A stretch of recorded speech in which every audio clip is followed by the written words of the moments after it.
Good morning, everyone. My name is Jennifer. My name is Vana. And my name is Malia. Our presentation today is on the HB101 bacteria and W303-2N yeast transformation using PCM184. This project was conducted to gain a better understanding of the metabolic regulation associated with the proto-oncogenes BCL-XL, BCL2, and the apoptotic protein BAX.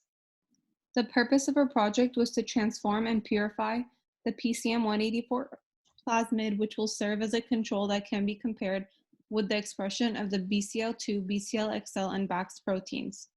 Our project is relevant to health because the upregulations of BCL2 and BCL-XL is associated with B-cell lymphomas and maintenance of lymphoblastic leukemia.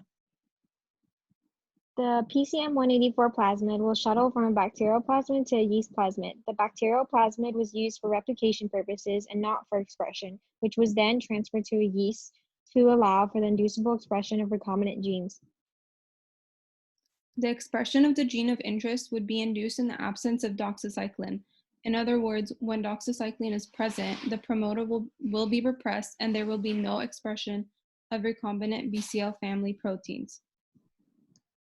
We transformed our PCM184 plasmid, purified the plasmid DNA, subjected our plasmid to rapid digestion with 6 types of restriction enzymes, and then transformed our W303-2N yeast transformation with the PCM184 plasmid.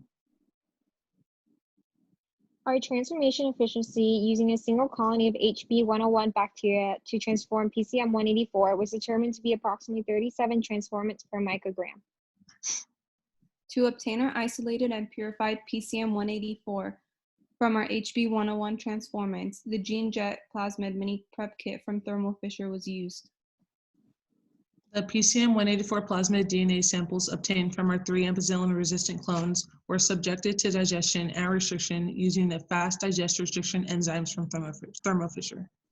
When subjected to restriction with BAM-HI plus NCO-I, 2 fragments were obtained, one consisting of approximately 1,000 nucleotides and the other consisting of 6,000 nucleotides. It can be seen from the electrophoregram that is compatible with the plasmid restriction map because the band lies within the 1,000 through 1,500 base pair range.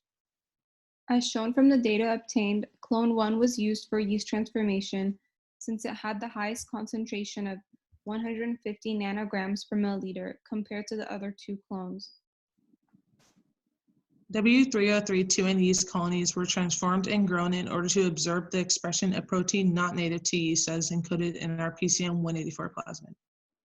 From the yeast transformation, we were able to obtain growth on the plates as shown on the slide, indicating that the protein not native to the yeast was expressed.